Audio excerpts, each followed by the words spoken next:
econômico siga funcionando, que a inovação siga funcionando, que o crédito siga fluindo na economia. Esse é o equilíbrio difícil que a gente precisa encontrar, e evidentemente que não há solução fácil. Tanto quando a gente compara internacionalmente, a gente vê divergências grandes de tratamento. Só para pegar dois grandes mercados, na Europa tem um modelo muito mais protetivo e os Estados Unidos um modelo em que dá bem mais flexibilidade para o manuseio dos dados. Então, evidentemente, não há uma solução simples, e a busca desse equilíbrio é fundamental, daí porque fazer eventos como esse é importante, né? Bom, passa a palavra então para o Murilo Laranjeira para trazer sua experiência lá do Mercado Livre. Bom, boa tarde. Eu gostaria também, em nome do Mercado Livre, agradecer ao IDP e ao CIPO pelo convite e por estar aqui participando desse painel, e também aos demais colegas da mesa aqui. Aqui nós estamos do lado da indústria, né? Já falou o governo, enfim, a academia, a sociedade civil organizada, e agora aqui nós temos o papel da indústria, tanto de elogios como também críticas ao projeto de lei. Entendemos, sim, na visão do Mercado Livre, que é fundamental e urge uma lei sobre tratamento de dados. Eu fiz um pequeno levantamento sobre leis que tratam de proteção de dados no Brasil, e são mais de 20 legislações existentes sobre o assunto. Algumas delas, o Marco Civil da Internet, o Decreto de Comércio Eletrônico, que trouxe algumas inovações no ambiente do comércio eletrônico, Lei de Sigilo, Lei de Acesso à Informação. E, como o Leonardo mesmo disse, a cada dia vem surgindo novos projetos de lei no Congresso Nacional, tentando regular o assunto. Bom, o Mercado Livre é uma plataforma de comércio eletrônico no ambiente online, que permite o usuário ter a melhor experiência na internet, e oferecendo, logicamente, vários serviços, seja ele a oferta do produto, como também o nosso meio de pagamento. Nós temos mais de 135 milhões de usuários cadastrados, sendo 50% deles no Brasil. Então, nós lidamos com dados cadastrais, bem como dados protegidos por sigilo bancário, tendo visto que agora somos regulados pelo Banco Central. Entendemos que a legislação que o governo deve apresentar no dia 20 deve proteger a inovação, permitir o desenvolvimento do Big Data e também da internet das coisas, sendo uma legislação principiológica, como foi o Marco Civil da Internet, e pouco restritiva ao ambiente online no Brasil. Mas o que me cabe aqui é falar um pouco sobre as sanções e penalidades previstas no projeto de lei. Chama muita atenção, porque é um ponto que pouca gente fala nas suas exposições, mas que é inovadora quando a gente compara com legislações da Europa ou até mesmo da América Latina. Enfim, inicialmente o projeto estabelece multa, mas não diz o limite dessa multa, embora no projeto de lei do senador Aloysio Nunes já estabeleça um limite máximo de multa, que seria de 5%, mas ela ainda vai além, ela determina a suspensão da alteração do tratamento de dados por 2 anos. Enfim, eu não creio aqui que as empresas consigam sobreviver por 10 minutos sem tratar algum dado, que dirá 2 anos. E vai além, sugere a proibição do tratamento por 10 anos. Enfim, praticamente inviabiliza o negócio. Dessa maneira, a gente entende que afeta diretamente, especialmente o micro e pequeno empreendedor, porque ela é uma sanção desproporcional e, como está previsto na lei, vai afetar todos os setores da economia digital. E, como eu já disse, ela é inovadora porque, ao pesquisar em diversos países no mundo, não há nenhuma coisa parecida. O outro aspecto é quanto à vacatio legis. O projeto de lei estabelece um período de 120 dias, que no nosso entendimento é muito exíguo. Da mesma maneira, as grandes empresas podem até dar conta de atender esse prazo, mas os pequenos e médios, as startups que estão e precisam ser incentivadas no nosso país, elas dificilmente atenderão a esses requisitos e quiçá, poderão entrar nesse mercado. Então, a gente sugere um alargamento do prazo aí para... O ideal seriam 2 anos, mas algo em torno de 1 ano seria perfeitamente possível. Mas na Europa, alguns países já adotaram a possibilidade de 2 anos. Acho que é isso para esse momento inicial e agradeço e fico aberto a questionamento. Obrigado, Leonardo. Passo logo a palavra, quanto da hora, para o Bruno Magrani, do Facebook, trazer suas ponderações sobre o projeto. Bem, primeiramente queria agradecer também a organização do evento pelo convite, a oportunidade de estar aqui. Eu vou tentar ser o mais breve possível para permitir o máximo de tempo de perguntas. Eu vou ser breve porque em 5 minutos eu não tenho a menor expectativa de começar a tocar no tema que me coube, que é o tema da jurisdição. Eu acho que o tema da jurisdição é o tema que ao mesmo tempo continua sendo o mais recente, é o mais antigo nessa área que se convencionou chamar direito da internet, o direito eletrônico, até mesmo da questão de no que toca aí a questão de proteção de dados. O que eu queria trazer aqui para a discussão são alguns dos desafios que a questão da jurisdição traz para empresas, quer dizer, de amplitude global, como é o caso do Facebook, que eu estou aqui representando, mas também para a própria natureza aberta e descentralizada da internet. Então, a tensão que a gente vê ao tratar do tema da jurisdição é sempre esse, de como conciliar serviços globais ou serviços que só fazem sentido enquanto tem uma abrangência global, com as peculiaridades da legislação local. Ou seja, como é que a gente evita que a internet se fragmente em pequenas ilhas incomunicáveis, em que os indivíduos que nelas estão não conseguem simplesmente utilizar sistemas, ferramentas, serviços de abrangência global. Então, esse é o grande dilema, que empresas como o Facebook se deparam em questões e discussões envolvendo a jurisdição. Eu não tenho uma solução para isso, mas eu posso contar um pouco da experiência que o Facebook tem tido globalmente e fazer alguns comentários pontuais sobre algumas propostas e algumas soluções que a legislação brasileira adotou. Bem, primeiro, do ponto de vista da operação do Facebook, o modelo global que o Facebook adotou para abordar esse tema foi estabelecer 2 bases internacionais para fins de proteção de dados. Então, hoje em dia, todos os cidadãos brasileiros que acessam o Facebook já estão aí sujeitos às regras que nós vemos como mais protetivas, em termos de proteção de dados e de tratamento de dados, que são as regras da União Europeia. Então, hoje em dia, quer dizer, os padrões adotados de proteção de dados no Facebook globalmente, independentemente da oferta de se o país onde está sendo ofertado o serviço detém ou não uma lei de proteção de dados, então o padrão já é o padrão da União Europeia. A razão pela qual o Facebook fez isso foi porque os termos, ou melhor, os padrões adotados pelo sistema europeu são os padrões tidos como os mais aceitos globalmente. Então, essa foi um pouco da solução que o Facebook adotou, mas, obviamente, essa solução não funciona em todos os casos. E aí eu posso dar um exemplo muito pontual relacionado aqui ao Marco Civil, onde, em algum momento, pode haver uma tensão que vai colocar a questão da jurisdição e a questão da aplicabilidade das leis em jogo, que é a questão da retenção de dados. Então, o Marco Civil tem uma regra que diz que as empresas de internet, inclusive é uma regra que vai na direção contrária do que tem sido discutido globalmente, mas no Brasil há uma obrigação de retenção de dados por 6 meses pelas empresas de internet, os provedores de aplicação lá, de acordo com a terminologia do Marco Civil.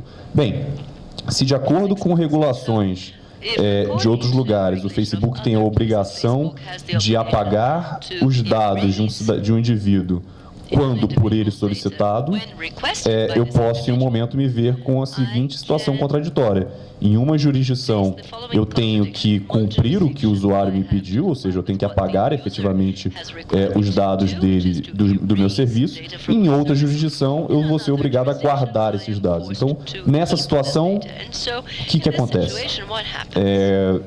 Plataformas, então, globais podem se ver aí num dilema que, mais uma vez, eu não tenho a expectativa de trazer uma solução para isso, mas eu quero colocar o problema em algo que deve ser considerado.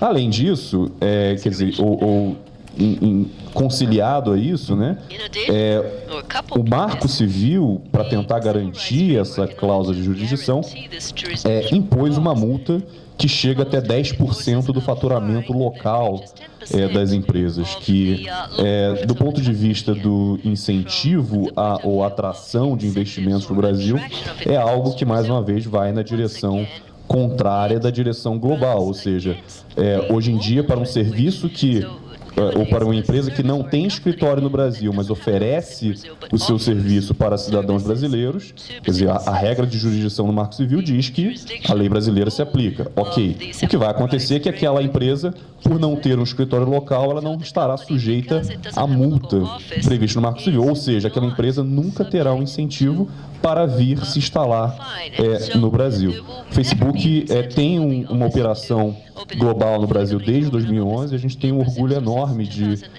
ter um negócio que contribui para a economia brasileira, ao ponto que, num estudo recente feito pela consultoria Deloitte, descobriu-se que o fato da plataforma do Facebook existir gerou um impacto positivo de 10 bilhões de dólares na economia brasileira, o que significa algo em torno de 231 mil empregos para o Brasil. Bem, mais uma vez, eu já preciso finalizar. Na parte eu disse que não tinha pretensão de trazer soluções, mas eu vou dar duas ideias aqui, né, para ver se a gente coloca a direção, pelo menos segue na direção concreta, né? O que a gente pode tentar fazer para resolver esse problema?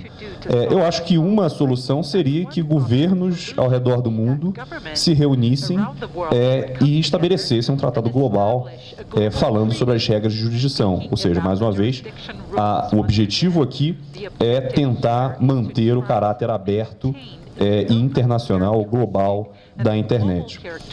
Uma outra possibilidade seria algum tipo de mecanismo que algumas leis de proteção de dados já têm para fins de transferência internacional de dados, através do qual você reconheça que a proteção dada pela outra jurisdição é uma proteção adequada, uma proteção tão forte quanto a estabelecida naquele país. Então, com isso, você conseguiria mitigar eventuais problemas de conflito de leis. Bem, com isso, eu encerro e vamos deixar agora tempo para as perguntas. Muito obrigado, Bruno. Queria, em primeiro lugar, agradecer a todos que cumpriram bastante bem o tempo de fala de cada um, de modo que sobrou aí pelo menos uma meia hora para a gente fazer o debate, ouvir as perguntas.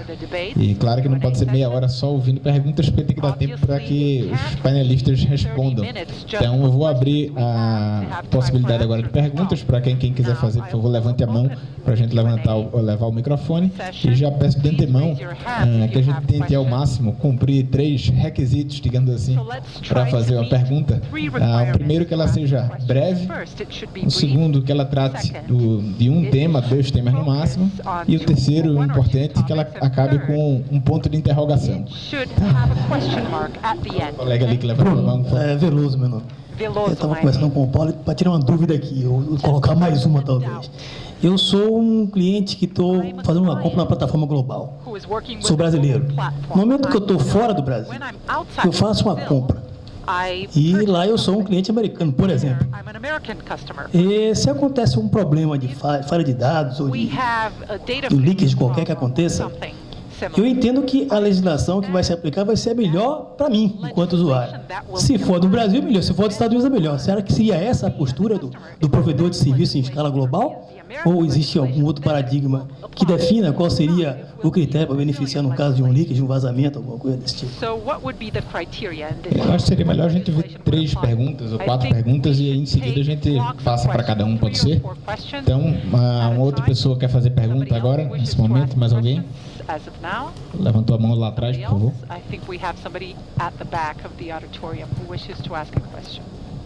Bom, boa tarde a todos. Eu queria fazer uma pergunta específica para o Danilo Doneda, mas se demais membros que estão compondo o painel quiserem também responder, fiquem à vontade, por favor. Na verdade, a gente tem percebido que há preocupação mundial, e aqui no Brasil também, com relação à proteção dos dados individuais, dados pessoais. Posso só pedir para você se apresentar antes? Claro, meu nome é Anderson, trabalho numa empresa de telefonia. Obrigado. Então, a gente tem acompanhado essa evolução dessa preocupação mundial, europeia, agora no Brasil também, já vem há alguns anos, da proteção dos dados individuais.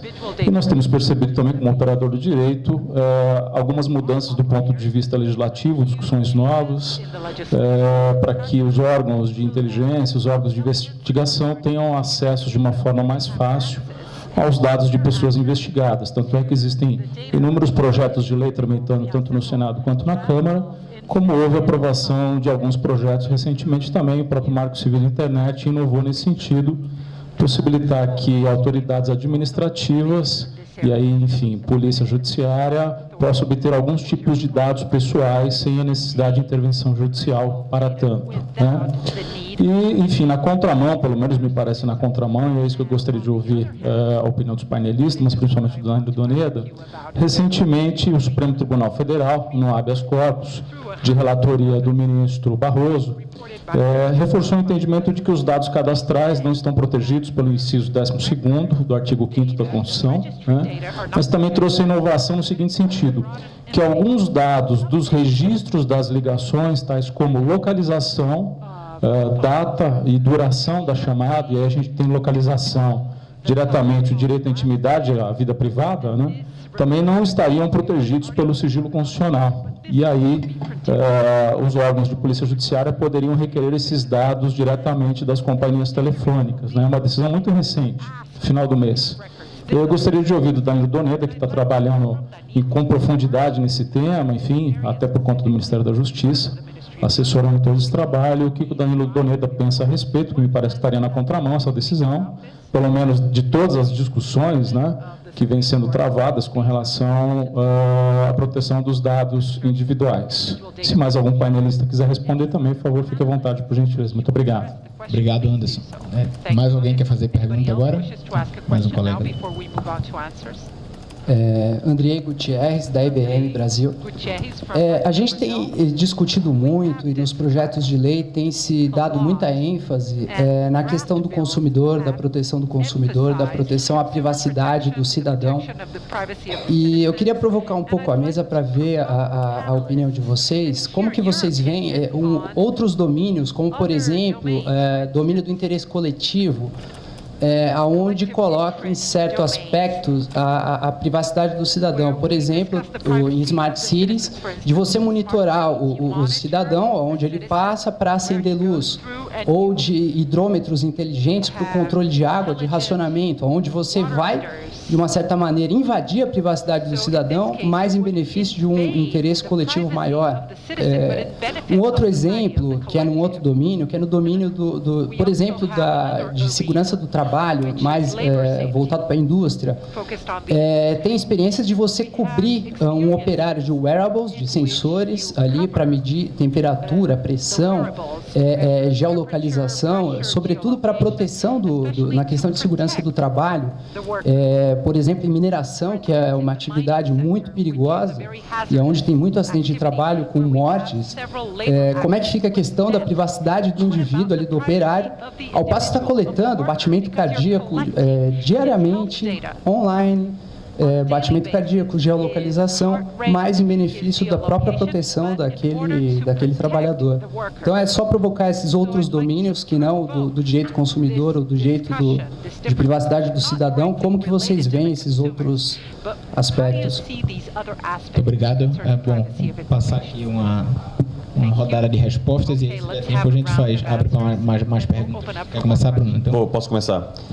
Primeiro, eu fiquei feliz que a pergunta sobre comércio eletrônico, como o Facebook não faz comércio eletrônico, eu posso passar aqui para o Murilo do lado, para o Leonardo. Não, mas a minha questão, acho que foi muito menos de decidir como você decide qual é a lei aplicável, mas como você age em casos em que existe um conflito de leis, né, em que você pode eventualmente criar obrigações impossíveis.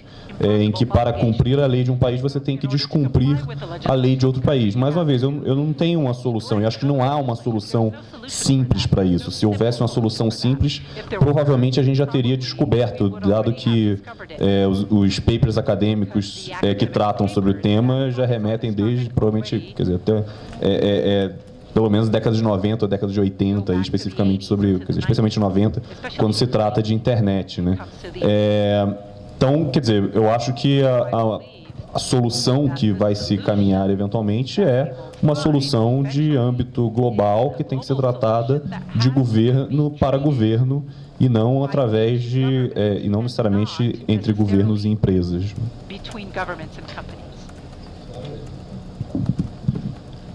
Sobre a segunda questão, relativa ao acesso a dados, não exclusivamente cadastrais, mas também dados sensíveis, isso é uma rotina na nossa vida. Existem diversos projetos de lei no Congresso Nacional tratando dessa questão. Hoje mesmo, agora na Comissão de Justiça, está sendo discutido e provavelmente deve ser votado um projeto de lei que trata sobre crimes contra a honra e que, no parecer inicial, permitia que autoridades policiais, membros do Ministério Público ou agências reguladoras pudessem acessar dados pessoais no ambiente online sobre argumentos de calúnia, difamação e injúria. Mas isso, na nossa visão, é um problema. A gente entende que o Marco Civil consagrou um princípio baseado na ordem judicial, mas também permitiu que dados cadastrais pudessem ser acessados por autoridades policiais conforme o entendimento do STF. Enfim, isso nos preocupa bastante e a gente está atento e acompanhando esse debate.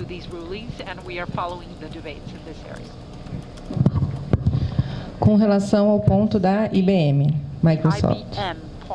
IBM. Bom, com relação a esse ponto, eu entendo que sim, que os direitos devem ser equilibrados. Eu não vejo o direito à proteção de dados pessoais como prevalecendo sobre todo e qualquer direito, como o direito do indivíduo prevalecendo sobre o da coletividade. Acho que ambos têm que ser equilibrados e balanceados de acordo com o potencial impacto que eles possam ter para uma determinada pessoa. Quando você citou o exemplo de uma pessoa que está transitando na rua poder coletar essa informação por um smartphone para acender luz, por exemplo, eu acho que é uma situação semelhante àquilo que a gente estava falando de dados cadastrais, né? Qual é o potencial prejuízo que isso pode ter para o indivíduo? Não tem. Ele está transitando por uma via pública, né? Não é um espaço privado, é uma via pública. É de interesse da coletividade que aquela luz acenda, é interesse dele próprio que aquela luz acenda para o próprio interesse dele. Então, de novo, é mais um exemplo do princípio do legítimo interesse, né? Que existe nessa situação e que, na minha visão, ele pode ser equilibrado e balanceado com o direito à proteção dos dados pessoais. Queria também Andrei, né? Responder a provocação do Andrei. Interessante o que você disse por causa de alguns pontos. Vanessa sinalizou bem um, eu vou sinalizar outro. No Brasil, tem duas questões. A primeira, toda vez que se fala de proteção de dados, o que vem é a internet. Como se dados fossem, assim, como se dados só existissem na internet, como tratamento de dados só se desse no ambiente da internet, como se dados sensíveis, ou seja lá quais forem, só vazassem passassem por conta da internet. Dado está em qualquer lugar, dado é dado, e se a gente for pensar, assim, os dados mais importantes que nós temos hoje estão na mão do governo, estão na mão do... Então, e ao mesmo tempo, toda vez que se fala em proteção de dados, se pensa numa relação consumerista, como se a proteção de dados fosse uma relação entre empresas que fornecem serviços ou vendem produtos e os consumidores que os adquirem, não fosse sim uma questão de cidadania. A proteção de dados, e aí assim, de um lado, e de outro lado, que no Brasil a gente tem uma tendência de legislar para resolver problemas, para resolver exceções, e não para criar regras. Isso faz com que a discussão legislativa seja muito contaminada por preceitos que não necessariamente deveriam estar ali na definição de regras gerais. Então a gente está sempre preocupado com o vazamento da informação, com a invasão da privacidade de alguém ou com a internet, quando na verdade a gente ia pensar, poxa, o que deveria ser protegido, qual regra geral deveria ser criada, e vamos deixar para quem foi encarregado disso tratar as exceções. Então, assim, quando você fala, poxa, o cara que está andando na rua, por que ele quer andar no escuro? Se ele quer andar no escuro, tem alguma coisa errada. Por que ele não vai se interessar pela luz que ilumina? E por aí vai. Isso é uma relação de cidadania, uma relação de segurança. O funcionário que trabalha na mineração, que não quer usar um wearable, por exemplo, porque não vai proteger a vida dele, então, poxa, então não deveria trabalhar onde ele está. Mas, ao mesmo tempo, na hora da definição legislativa, que é a função desse painel tratar sobre privacidade de dados e a lei que está em discussão para tratar sobre isso, é muito importante trazer isso sempre. Eu sempre falo desse assunto. Quer dizer, privacidade de dados é para todo lado. No Brasil, hoje, o Murilo citou, são 20 leis e regulamentos que falam sobre dados. A maior parte deles falam sobre banco de dados, cadastro positivo, cadastro negativo, relações de crédito, mas dado mesmo, se a gente for pensar o que é puro sangue, é o Marco Civil da internet, que fala de dados na internet. Quando deveria, e a discussão não é internet só, a discussão é proteção de dados lato sensu. Eu queria rapidamente também fazer só alguns comentários em relação a as duas últimas perguntas, puxando aqui agora o gancho das Smart Cities. A gente teve a oportunidade de organizar pelo Internet Lab na semana passada um evento muito interessante sobre novas tecnologias e possibilidades na cidade.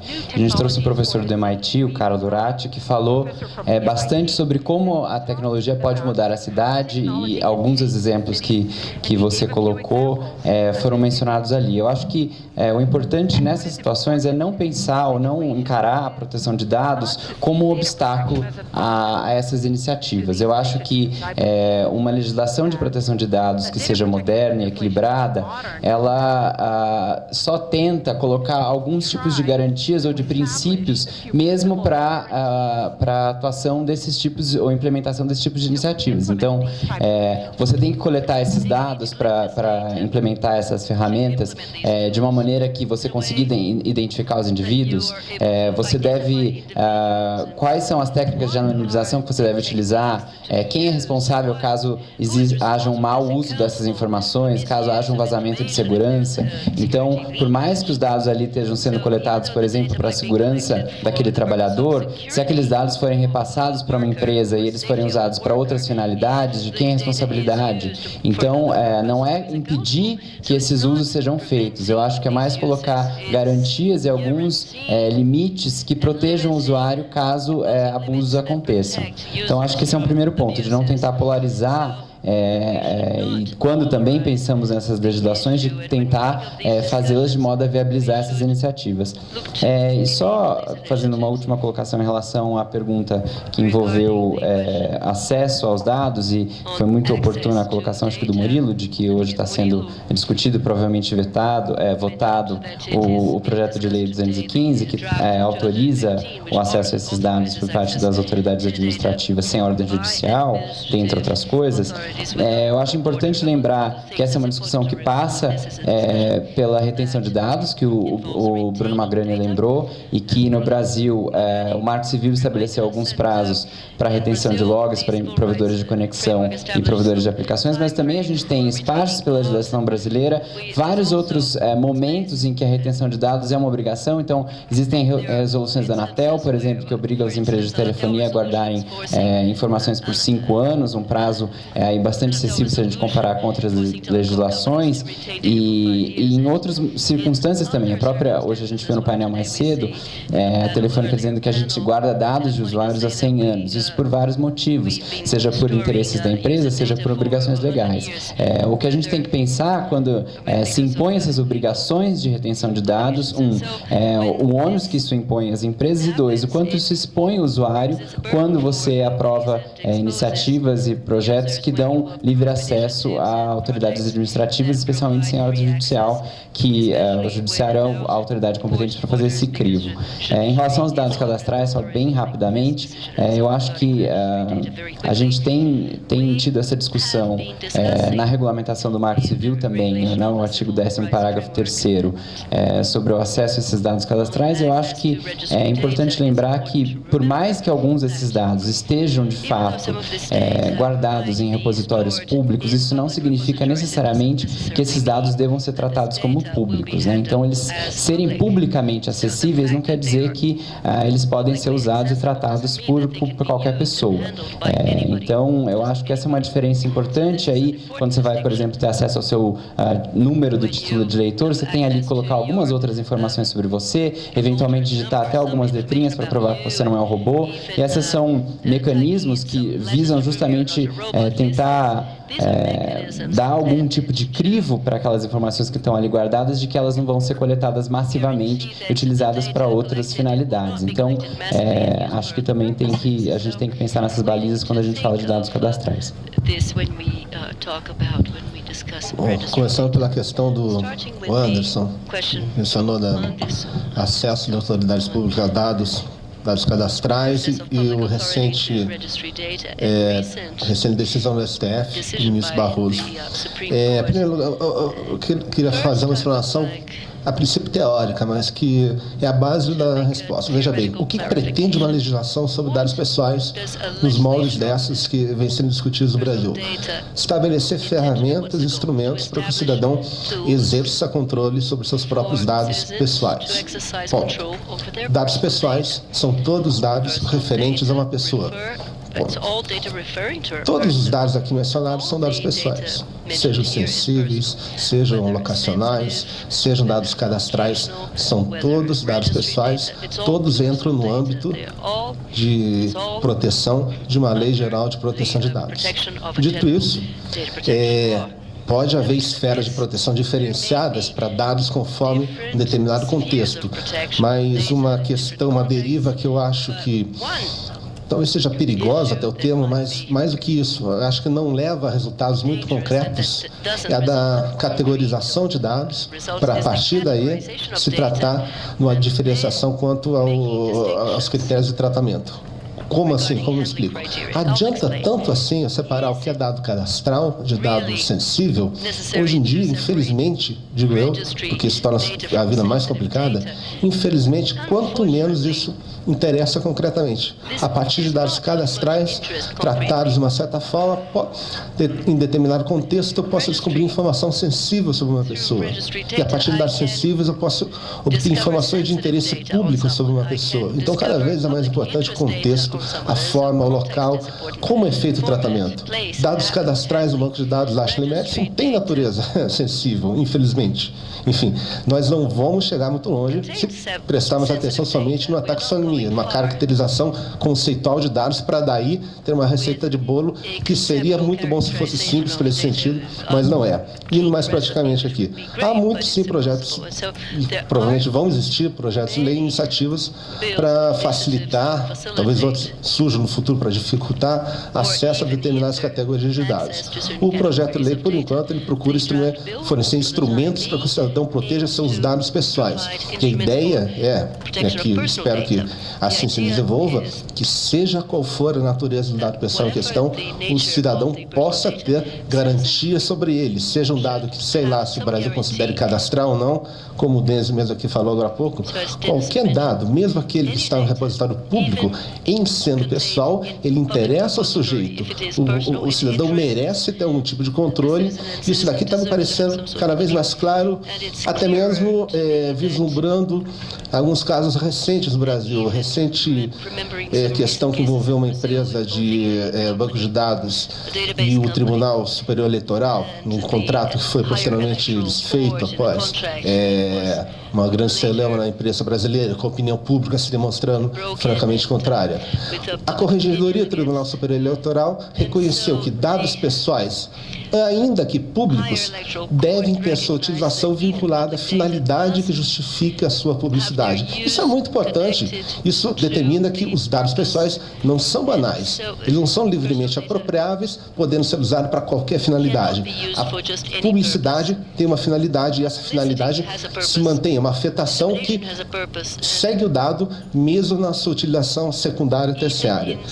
Em relação ao recente julgamento de, acho que 1º de outubro, do STF, sobre um habeas corpus em matéria criminal, na qual foi o ministro Barroso, de certa forma, reconheceu, reforçou o entendimento que já era do tribunal desde 1987, por decisão do ministro Sepúlveda Pertence, no sentido de que dados pessoais não merecem a proteção do sigilo constitucional.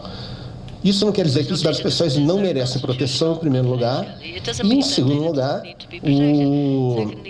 a lógica do STF, nesse ponto, não é propriamente, aqui me atrevo a dizer uma opinião pessoal, não é a lógica de proteção de dados, no sentido que se propõe discutir hoje em dia propriamente, acho que o STF ainda vai discutir isso, mas não chegou o momento ainda. Não é a lógica de proteção de dados, no sentido estrito, mas é a lógica do sigilo. Nesse sentido, aplica-se diretamente ao artigo 5º, 10 da Constituição, que reconhece o sigilo constitucional aos dados quando são comunicados e não quando estão armazenados. Lembrando que a tendência, me parece, é que cada vez mais seja necessário uma certa compreensão no sentido de evitar um anacronismo de uma proteção exacerbada aos dados da comunicação, sendo que hoje em dia, cada vez mais, dados que são comunicados são também armazenados. E o elo fraco da corrente é justamente quando o dado é armazenado. Uma mensagem, um programa, uma mensagística qualquer, no SMS, no WhatsApp, é comunicada e é armazenada.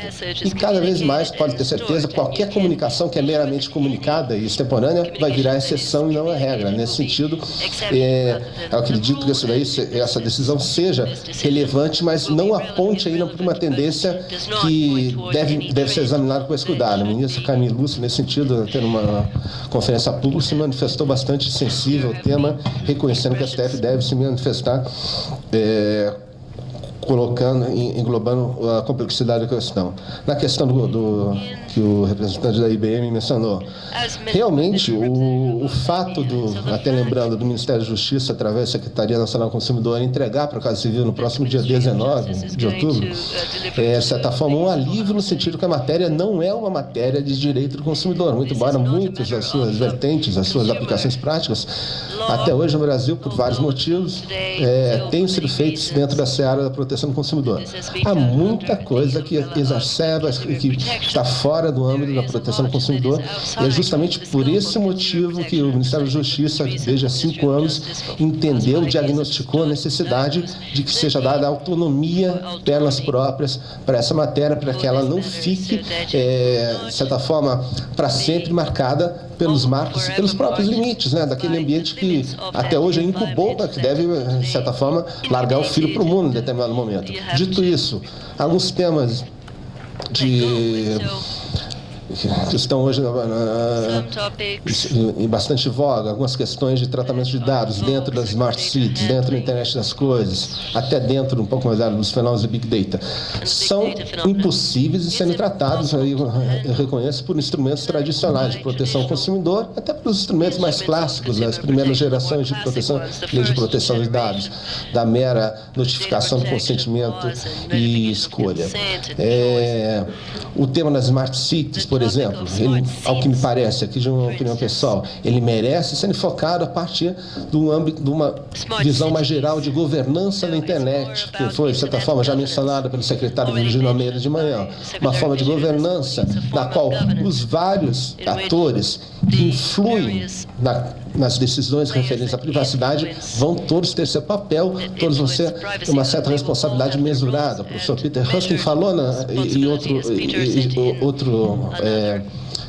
painelista de manhã falou na ideia da responsabilidade solidária eventual entre fabricantes, entre responsáveis por sensores na internet das coisas, que é uma das soluções a serem vistas. A responsabilidade essa vista a partir do prisma mais complexo e diferenciado daquela responsabilidade do Código de Defesa do Consumidor.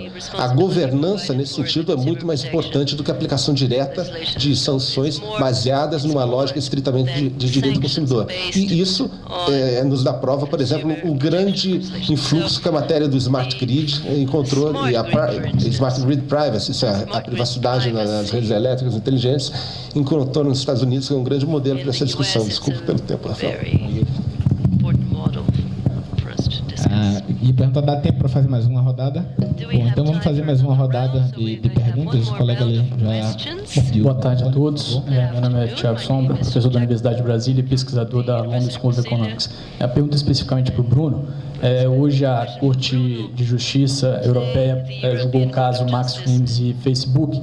Basicamente considerou ilegal o Safe Harbor, o acordo que existe entre Estados Unidos e União Europeia de compartilhamento de dados aí. A pergunta que se coloca agora com base no APL é como ficaria essa possibilidade de compartilhamento. Em princípio, ao que tudo indica, a decisão vai atingir apenas redes sociais. Ainda não se falou especificamente se as informações relativas a questões comerciais continuariam sendo passíveis de compartilhamento.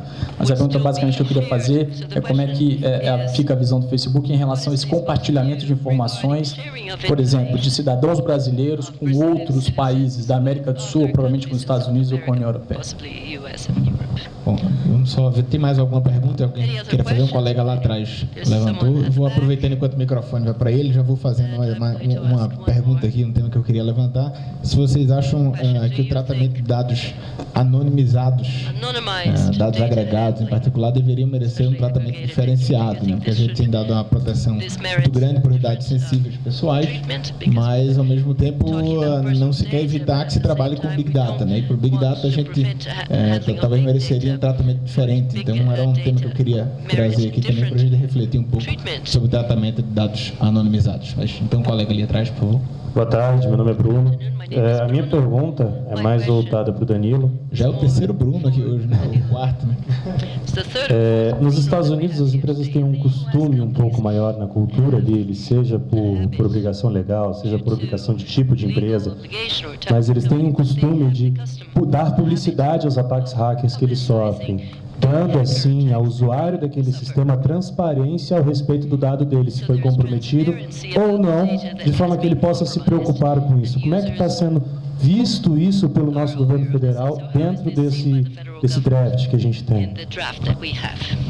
Bom, então, passando a palavra, vamos fazer inverso agora, começando aqui novamente com o Danilo. Começando pelo Bruno. O anteprojeto procura dar uma proposta em relação ao incidente de segurança, no sentido de que qualquer incidente que comprometa dados pessoais de utilizadores, seja de uma rede, enfim, eu não falo só de rede, que o anteprojeto se destina não somente à internet, mas, enfim, qualquer incidente de segurança que envolva dados pessoais deve ser avaliado e, em sendo de certa gravidade, comunicado a uma autoridade competente que pode tomar decisões, entre elas, notificação pública compulsória ou notificação específica aos titulares, avaliando sempre alguns critérios, como, por exemplo, qual o risco concreto que aquele incidente gerou, se a comunicação aos titulares, a comunicação pública, é realmente um instrumento eficaz, porque às vezes ele pode até chamar atenção, amplificando o potencial de dano. Enfim, é dado uma tentativa de resposta ao problema de notificação de incidentes de segurança. Pessoalmente, eu desconfio que alguns países, você citou os Estados Unidos, onde há uma cultura de transparência maior em relação aos interesses, tem a ver com o fato de que, por exemplo, nos Estados Unidos, todo o Estado norte-americano tem uma lei sobre data breach, sobre vazamento de dados, sobre incidentes de segurança, e é muito pior que essa notificação não seja feita. Além do mais, alguns estados exigem notificação compulsória de todo e qualquer incidente, até uma solução um pouco, que alguns acreditam, exagerada. No Brasil, talvez, como não haja ainda uma pressão regulatória nesse sentido, imagino eu que pode ser a avaliação de alguns setores, algumas empresas, preferir não notificar, não ser tão transparente, e de outros setores ou de outras empresas ser mais, então, fica um pouco a critério do afetado. Em relação à questão que o Rafael trouxe aqui dos dados anônimos. Um dos pontos que vai ser colocado com maior nitidez, mas espero eu, na versão final do projeto, é um regime específico para os dados anônimos, que, se por um lado não são dados pessoais, se fossem pessoais seriam anônimos, porque o dado pessoal identifica alguém e o dado anônimo, não é necessário dizer a questão, ele não identifica uma pessoa. Porém, não nos parece, e até isso foi muito importante, muito discutido nas contribuições, não parece uma opção também irresponsável simplesmente ignorar o fenômeno dos dados anônimos, fornecer um salvo-conduto absoluto para que dados anônimos sejam tratados, porque eles envolvem o risco de duas coisas, ao menos. Reidentificação ou de-anonimização, como alguns gostam, isso é, submeter dados anônimos, que eram dados pessoais, ou melhor, dados referentes à pessoa não identificável, submetê-los a processos estatísticos, matemáticos, de forma a reassociá-los com o titular, pode fazer com que aquela exceção de tratamento seja um tiro pela culatra e acabe trazendo prejuízo ou lesando a boa-fé daqueles que acreditavam que seus dados pessoais estariam tratados para fins quaisquer, porém, sob a garantia do anonimato. Enfim, esse é o primeiro ponto que deve ser levantado, isso é, técnicas legislativas para reprimir a reanonimação quando ela frustra legítimas expectativas ou direitos dos titulares, com vários critérios que devem estar dispostos na lei. E outro ponto, dados referentes a perfis de comportamento que, ainda que possam ser tecnicamente anônimos, que possam influir sobre a vida de uma pessoa, como alguém falou hoje de manhã, por exemplo, precificando de forma diferenciada um produto para ela, enfim, que possa fazer com que um julgamento de qualquer monta seja feito sobre uma pessoa com consequências para a sua vida, esse dado de perfil também deve, de alguma forma, se submeter a algum tipo de incidência da lei. Concluindo, é justamente isso. Dito isso, é necessário também que, por outro lado, haja um espaço de certa forma, relaxamento, destensionamento, para que várias aplicações tremendamente úteis e interessantes de dados anônimos sejam realizadas sem a estrita incidência do todo da lei.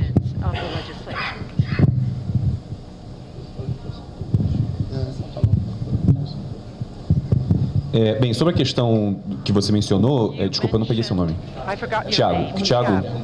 Tiago, na dúvida chama de Bruno, que tem 50% de chance de dar certo. Que o Tiago mencionou, eu não sou especialista, eu não estou acompanhando de perto esse caso, mas o meu entendimento é que não era um caso envolvendo o Facebook diretamente, era um caso sobre a legalidade do mecanismo do Safe Harbor, que é aquele tratado que existe entre os Estados Unidos e União Europeia para fins de transferência nacional de dados. Para o Facebook, e aí, por favor, os especialistas de direito europeu podem me corrigir aqui se eu estiver falando alguma asneira.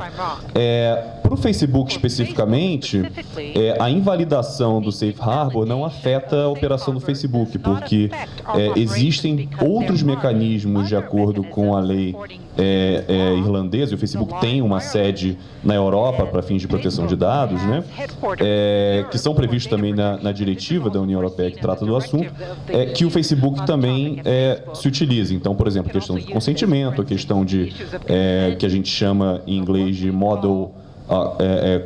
como é o...